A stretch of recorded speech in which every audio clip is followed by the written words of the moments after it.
Hello, hello, and welcome. Give me a one if you can hear me. Okay, let's see. How are you? How are you? Just waiting for some more people to come on in.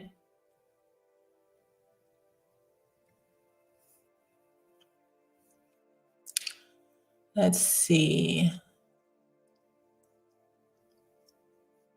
Okay.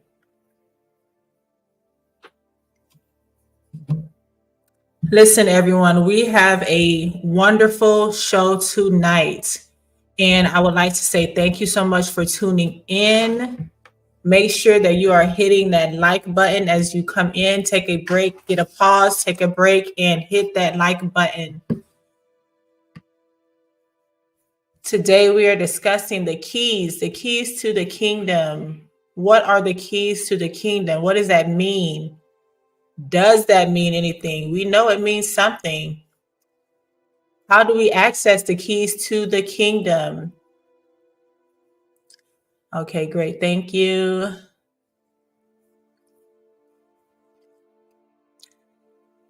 Listen, this is such a big deal because recently someone asked me online, because I talk about the keys to the kingdom. What are they? And someone literally was like, what do you mean? Like, what does this mean? I am going to break this down. There is a set of principles and rules that we must live by, as well as the keys to the kingdom. What are the keys to the kingdom? Yes, we're just waiting for a couple of more people to come on in.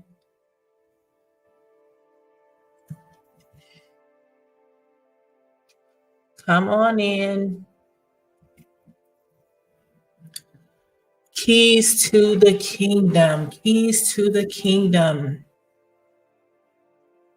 All right. Hello, everybody. Hello, everyone around the world.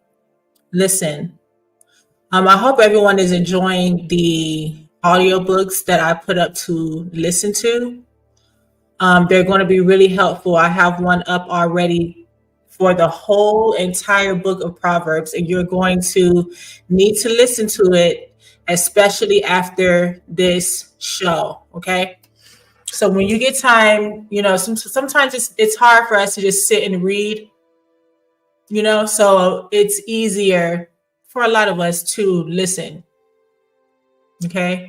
So while you're doing your chores or at work, maybe just have one, AirPod in or whatever you use to listen and just listen to it. Play it in the background. Play it before you go to sleep. And it's on my channel under the book of Proverbs, so you can listen to the whole entire thing. There's also the book of Jonah on there, Joel, and I'm going to upload some more today, okay? So let's get started. Listen, when we're talking about the keys to the kingdom are in your hand. They're in your hands. It's important to note that we were given authority over the kingdom of darkness. We were given authority over the wickedness in this world. It lies in our hands. Okay, faith without works is what?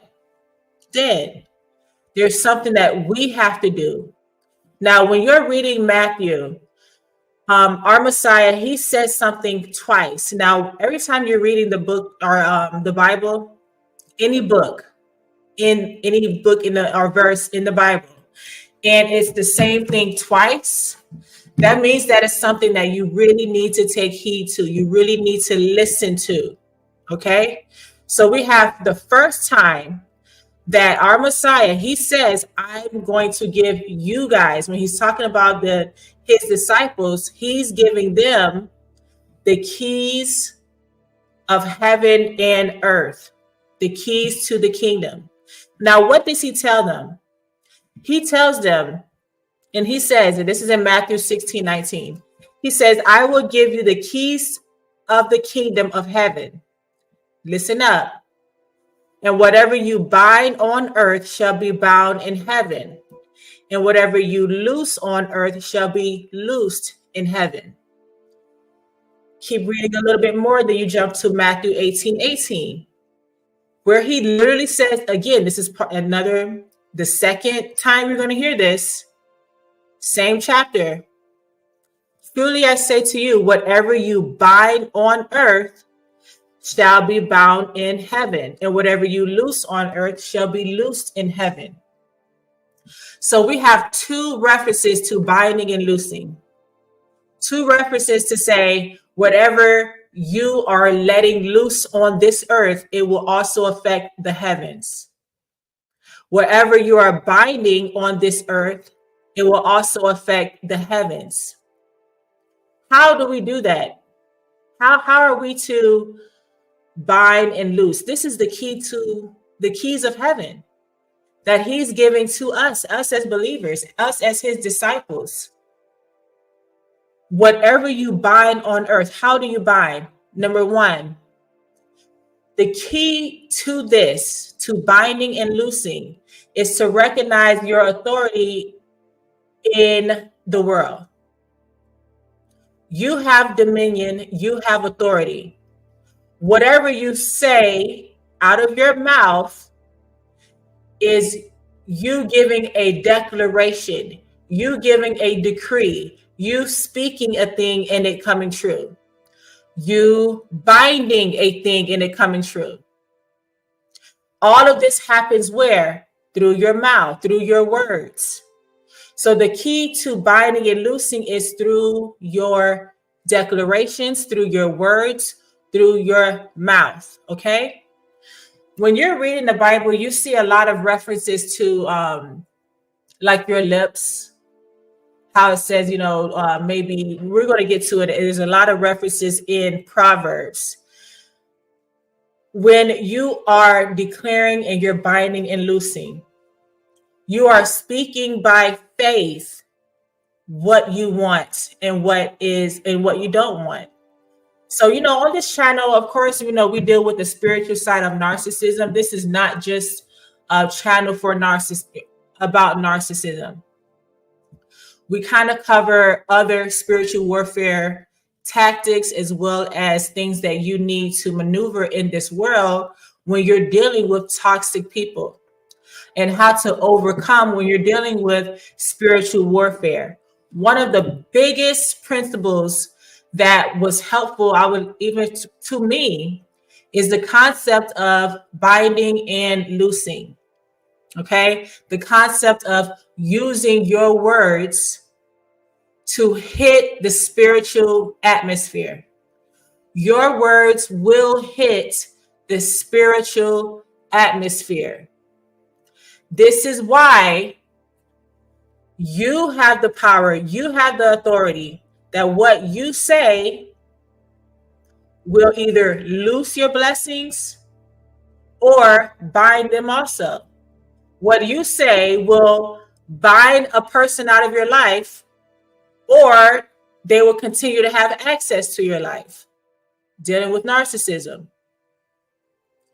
So this is your words are more like a portal. Think about it like that. Your words are more so like a portal or a gateway to a realm that we do not see.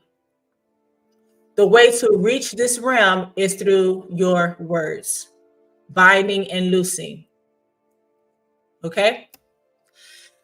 Now, there's another principle that I want to talk about. When you're dealing with binding and loosing, we have to remember that there are principles that we should live by. And they're all throughout the Bible. This is not just the 10 Commandments. This is not just the 613 that are in the Torah and the Old Testament. This is not just that. There are principles that we as believers, as people, also universal laws that we are to live by. So this is another key to the kingdom. Another key to the kingdom are the principles as to which we are to live our lives. They're found all throughout especially throughout the book of Matthew, Proverbs, all of them really. But I'm going to go over the ones that are found in the book of Proverbs. Let me tell you, when I got this message, I was sleeping, and a lot of you, if you've been in my channel before, a lot of the things that I get to talk about, the Most High really, talks to people, especially me, while they're sleeping, in their sleep. So I'm sleeping and I see or I have a vision of, and someone telling me that Proverbs are keys to life. That's what it was. Proverbs are keys to life, how to live your life. A lot of them are found in Proverbs. So I looked up Proverbs and I'm like, whoa. I don't think people understand the magnitude of the rules, and as well as what some of them are like, what we just think are moral and common sense. Okay. Some of them have to do with your morals, but guess what? Look at the times that we live in. A lot of people don't have any morals, or they don't have a good nature about them. They just do what they want to do. They cheat, they lie, they scam people. So I just find it interesting that I was told that the Proverbs, a lot of the keys to living are in Proverbs. Okay. So this is why I want you guys, for your homework, to read or listen to, just go on this YouTube page, and the whole book of Proverbs audibly, so you can hear it. It's like a person talking to you. You can hear the entire book of Proverbs right here on this channel. Okay. So I thought it was interesting. So I'm like, okay, well, let's of course tell the people. I'm going to tell everybody that the Proverbs, what the principles that are in Proverbs are keys to how you should live your life. Is everybody with me? So we have the keys to the kingdom, which involves binding and loosing. Then we have Proverbs, which are the keys to how to live your life, how to live right, what to do, what not to do, the wisdom. And I find it interesting that wisdom is referred to as her, as a woman. It's in female pronoun.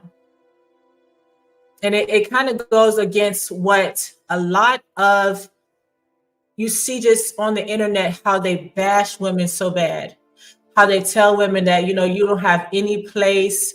You're always going to come last. No one's going to want you. Everybody see, there's a contrast here, but what does God say about you? But that's a different story.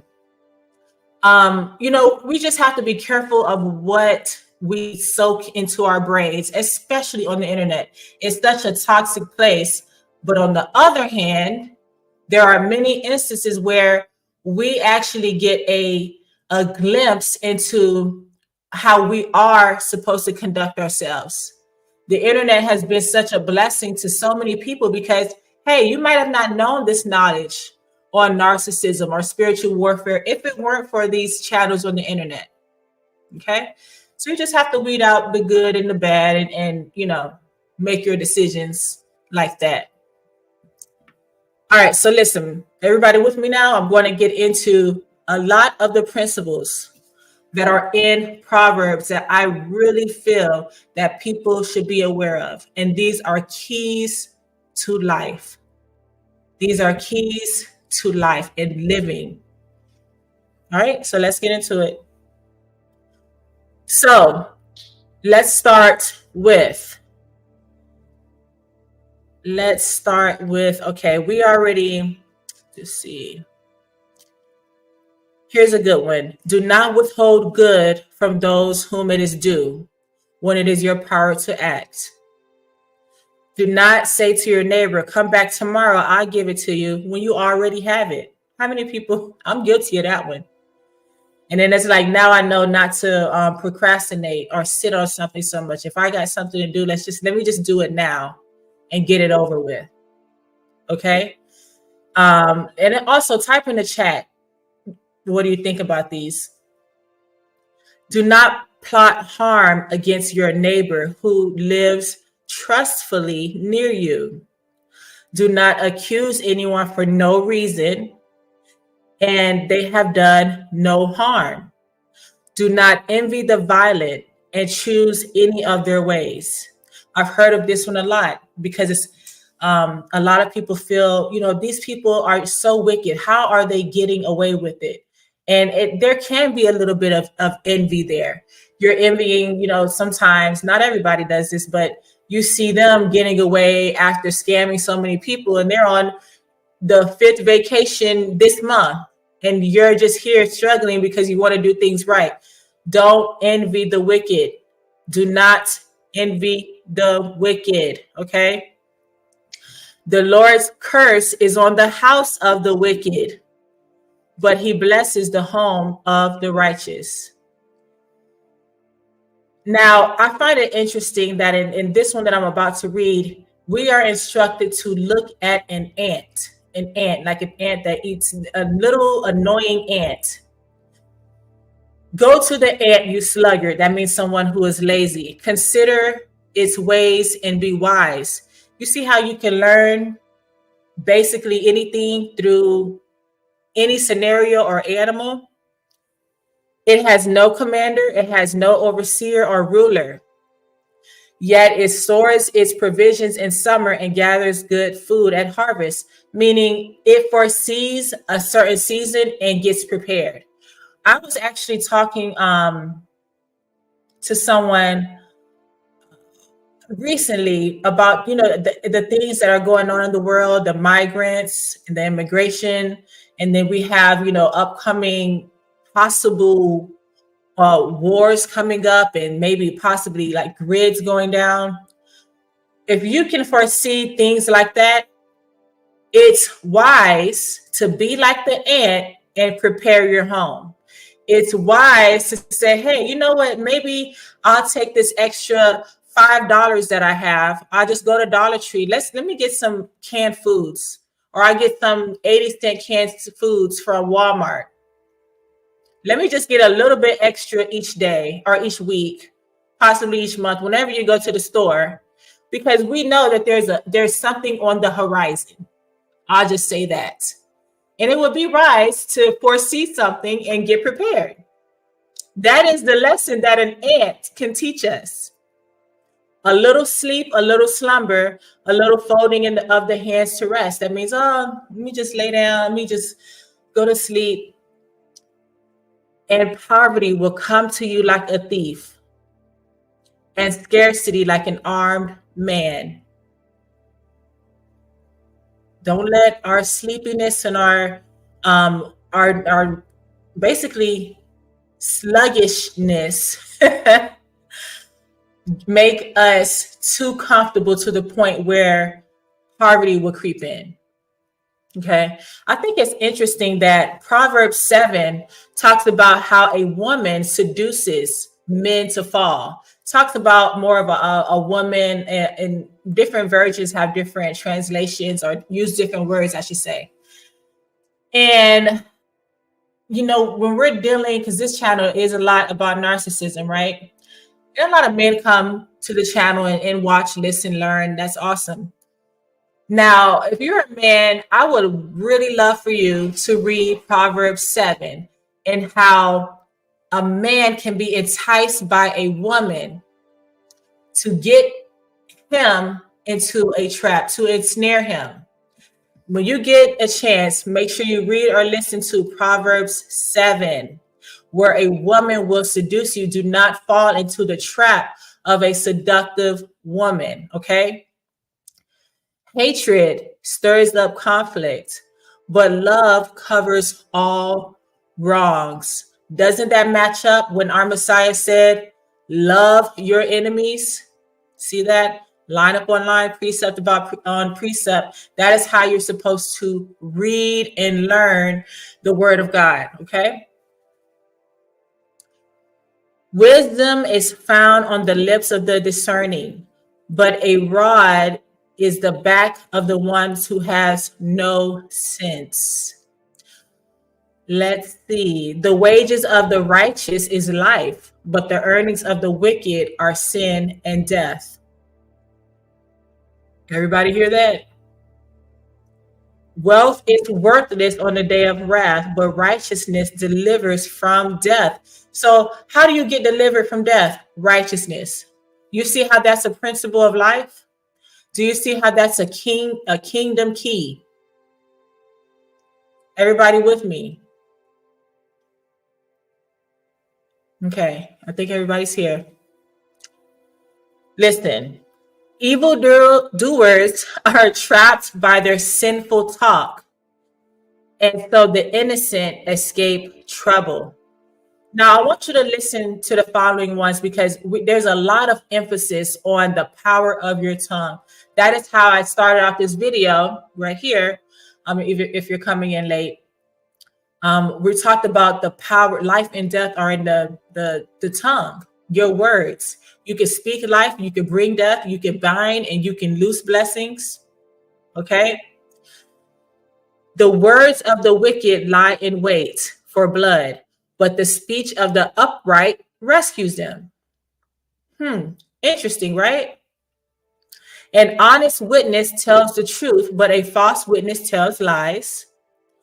From the fruit of their lips, people are filled with good things, and the work of their hands brings them reward. Okay? Truthful lips endure forever, but a lying tongue lasts only a moment. Look how much emphasis on a lying tongue, truthful lips, all of the emphasis on your words. Mind you, I'm not even reading the whole books. I'm picking out different ones that the people can see that are keys to living. Deceit is in the heart of those who plot evil, but those who promote peace have joy. No harm overtakes the righteous, but the wicked have their fill of trouble.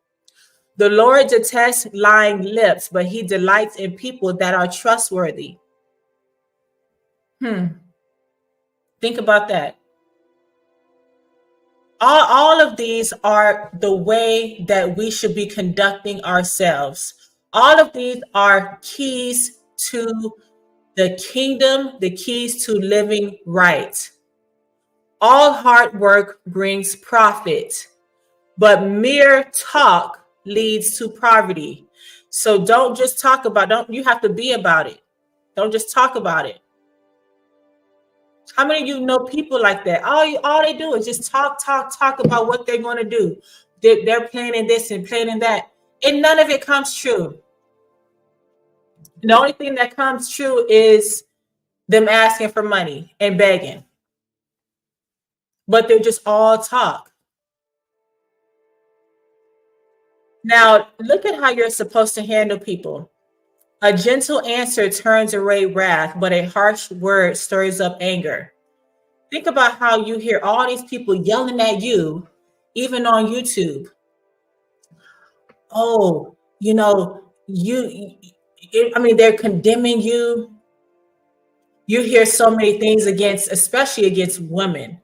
If you are a woman and you're on this internet and you find yourself even seeing or something comes up where you're suggested, those podcasts where all they do is just bash women. Click those 3 dots and say not interested, so it won't come up again. You don't even need to hear that. But have you noticed that they're so angry in their approach? They're so angry in how they say things. A lot of the preachers and pastors, they're up there yelling at people. Is that how you're going to get your word across? In a harsh tone, a harsh way that stirs up anger? That's a principle. That's a principle of life. Here's another one. Just like iron sharpens iron, a man sharpens the wit of his friend. He who guards his mouth and tongue protects himself from trouble. Emphasis again on the power of your words, guarding what you say, being proactive and intentional on what you're actually saying, on what you mean, thinking about your tone, how it may come off harsh. Some of it's, I understand that we've been conditioned as a society to be a certain way to get your point across. And these may sound new to people. All of these concepts may sound new. It will take sometimes it'll take a while for you to train your brain to rewire your brain to fit into God's way. I totally understand that. This is why you have to saturate yourself with the word of the Most High God. Listen audibly to his word. There's a bunch of on my channel audio Bible books. Listen to them. Get familiar with this type of talking. This is not a conventional. I tell you all the time, stay out of these people's churches. Read for yourself. Am I saying to forsake the assembly? No, but this is a totally different. What you see now in these churches, this is not an assembly. This is a circus. And they are trying to pull you into the show. So if you have a church that you're going to that's a reputable one, they're not just begging you for money and saying sow seed and you'll be blessed. They don't even go on these types of over these types of scriptures. They're not telling you to live right. They're not telling you that there's a way that you should conduct yourself. They're giving you a good motivational speech, but is that the assembly that we're supposed to attend to? Because I was taught and I read that we are to give to the poor. We are to look out for the orphans. We are to help one another, not condemn one another. If you are in a place that is not doing that, it's a problem. Okay, it's definitely a problem. Especially if they're not going over living right and giving to the poor, conducting yourself in a manner that is pleasing to God. If they're telling you, yeah, you go ahead and do whatever you want to do, you, as long as you're quote unquote saved, that's all you need, run. Pick up the Bible and you go read for yourself. And you ask God himself for the understanding. A lot of the wickedness and the prison ship and the binding that's over a lot of people's lives are coming from churches. I hope everybody's still with me. I really do. All right. Let's see. I'm going to read now from the Contemporary English translation, just so you can hear how this sounds, like how me and you are talking, how you hear me talking, how we talk in our everyday life. So listen to this. These are all proverbs, how we should be living our life. These are keys to how we should be living our life. There are many who say, you can trust me, but can they be trusted? Good people live right, and God blesses the children who follow their example. Let's jump down. There's more. The good or bad that children do shows what they are like. We had a discussion on here prior, many months ago, about the children. The children, what is going on with the children? And as a former teacher myself, I've taught from elementary, first grade / kindergarten, all the way up was 12th grade high school was the last grade that I taught, environmental science and special ed caseload. What is going on with the children? Different story for a different day. Let's see. If you sleep all the time, you will starve. If you get up and work, you will have enough food. Don't even try to get even. Trust the Lord, He will help. God is always fair. He knows what the wicked do and will punish them. He knows what the wicked do. This really hits home because I remember when I was getting out of a narcissistic situation. I don't even want to call it a relationship or a marriage. I'm not even going to call it that. It was a situation that was with a narcissist, right? And I remember distinctly, and if you've heard this story, listen, you're going to have to hear it again, okay? I remember God saying, I've seen it all. I've seen it all. He saw everything that this person did to me. He saw the abuse. He saw all of it.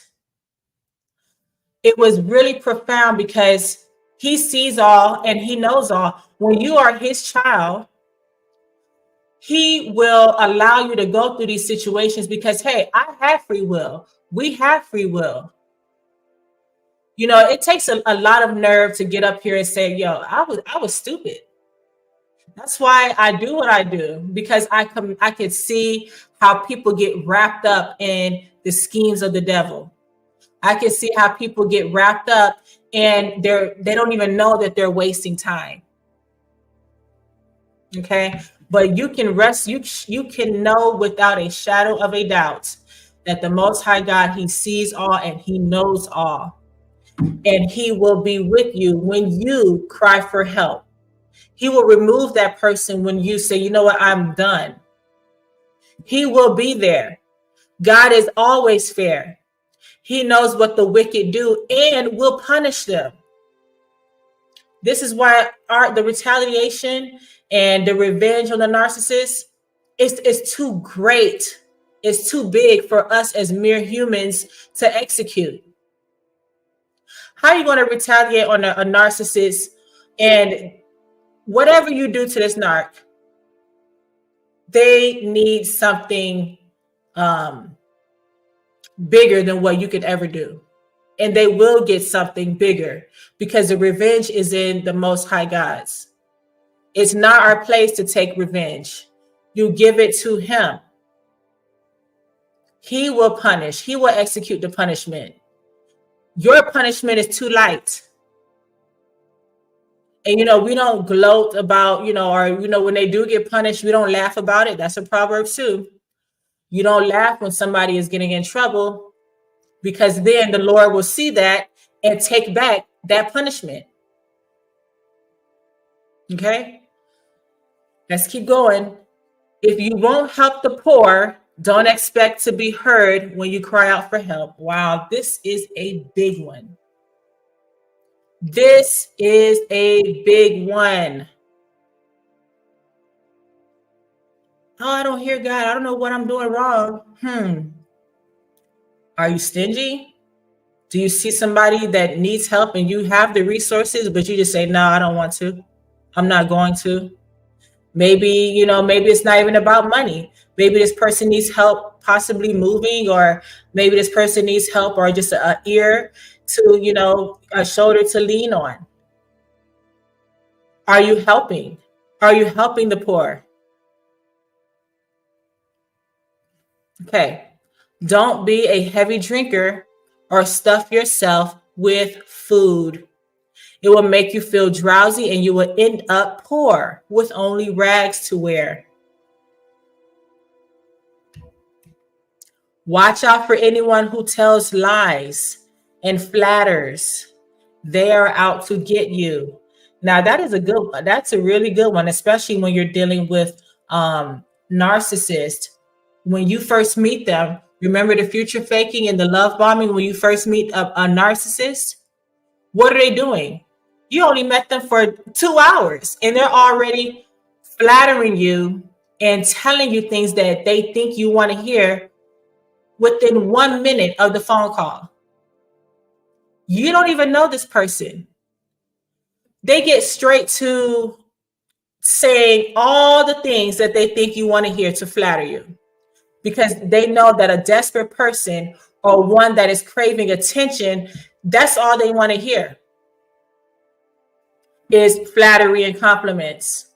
So when you have a demon coming to you and they're flattering you, you don't know this person is evil, they're flattering you, you're like, wow, okay, this is nice. This is what I like that.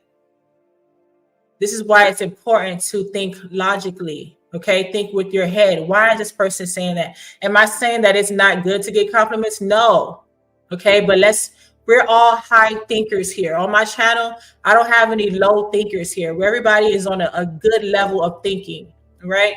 So if I say something like, oh, we don't take these out of context here. This is what I'm saying. Of course, it's good to have compliments.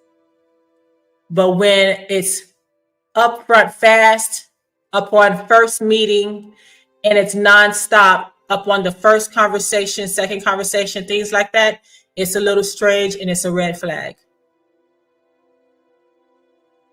They're trying to get you to talk more about yourself, and basically they're treating your meeting as a job interview to see if they're going to choose you to victimize. That's it. They're trying to see how far could I go with this person? Are they going to let this slide? Are they going to let that slide? This is why look, there's a lot of things that can be prevented by not being too nice.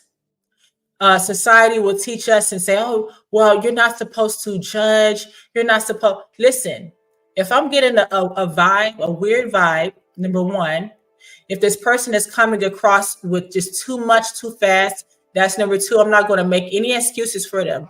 Oh, well, they don't have a mom. Oh, well, they were abused as a child, or oh, they haven't had a relationship in a while. I'm not making any excuses. I'm going to back off and I'm leaving. And as a matter of fact, this is blocked at the first red flag. I don't feel bad about it, because a lot of thinking that way could possibly save your life, could possibly save your good years. All of this is a set up. These familiar spirits, this is what I talk about in my book. Familiar spirits are setting up relationships. Every relationship that you have, every marriage that you had was not from God. That is hard to hear from somebody. That is hard to hear for a lot of people. But when you're in the situation and you're married to a narcissist, and you sit back and you say, why on earth would the creator of heaven and earth get me to be born through a woman, to let me grow up, protect me all this time growing up, to match me, his child, with a narcissist who's abusing me, gaslighting me, cursing me out, calling me names, cheating on me, has kids on the side? How does that match up? So because the pastor said, you're getting married, I'm going to ordain this marriage, and that means it's sent from God. No. For $49.99, you too can be an ordained priest and marry people. Look it up. You don't have to take a test. You don't have to study for anything. For $49.99, has the price changed? Does anybody know? I know it's less than $50, possibly less than that. You too can say, who God put together, let no man put us under. Now you may kiss the bride. That's all it takes is your credit card to say that. And to do that, every marriage that think about it, y'all. If every marriage was ordained from God, why are there child brides? You mean to tell me he ordained that? No. It's time to wake up. Let's stop wasting our time. Narcissists are time robbers. Narcissists are time robbers, thieves. So you can never get to the place where that you're supposed to be. You can never meet the mate that you're supposed to. You can never do the things that you are called to do because you're wrapped up in a narcissist, pleasing them, giving to them, making sure that they're happy, stepping on eggshells around them because you don't want to make them mad. All of this is a setup, y'all. And it's time to wake up. I've been saying, I've had this channel for about 1 year. Okay. A little over a year.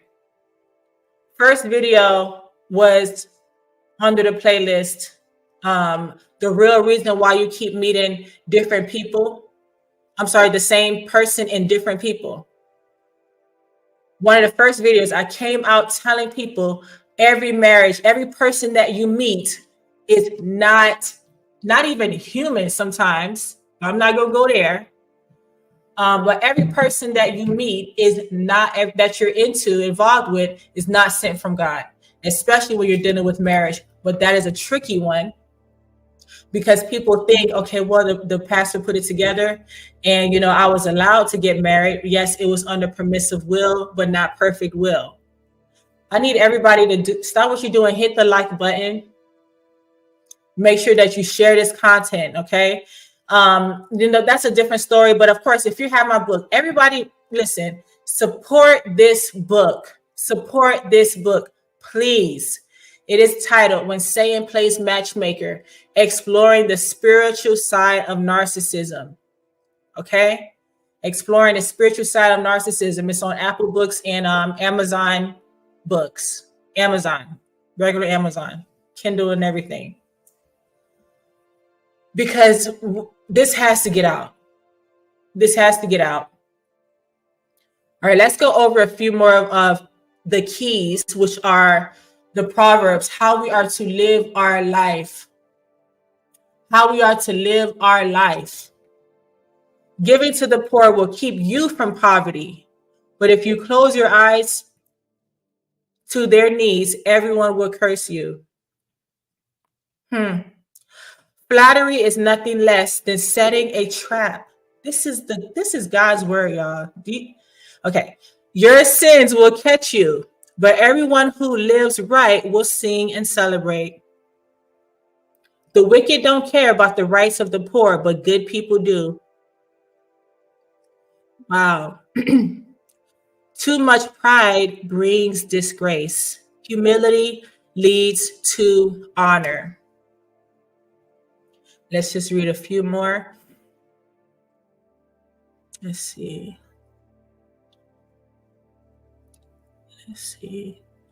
Okay, let's let this one be the last one. Everything God says is true, and it's a shield for all who come to him for safety. Don't change what God has said. He will correct you and show that you are a liar. Indeed, indeed. Thank you. Listen. So tonight covered how the keys to the kingdom are right here with us, which are the ability to bind and loose with our words. That is right here with us. The ability to use our words to penetrate a realm that we do not see.